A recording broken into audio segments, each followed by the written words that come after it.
Started playing back in my university days in the early 80s, but I gave it up after I graduated when I got a real job, and then I didn't get back into it until the early 2000s. What seemed to be a simple bar game took a life of its own for Barry Willic. The group that played here played all the time and thought we were awesome, and we found out there was a tournament in Calgary. Went down to a tournament in Calgary, I think in '99 or 2000, and got our butts kicked. I went to a table with one of the guys, one of the better players from Calgary, or Edmonton at the time, and I said, how do you do that? How do you make that pass? How do you do that shot?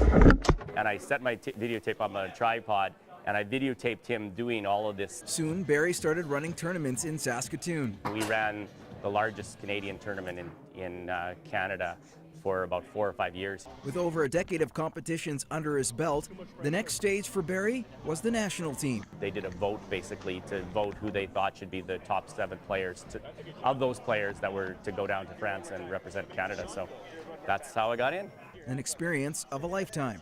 When we got off the train and you walk out on the streets, you see the banners on the lamp poles and so on about the World Cup of foosball being held in Nantes at that time, just like we would when we're hosting the World Juniors. In 2012, Barry was part of a team that would win Canada's first gold medal in foosball.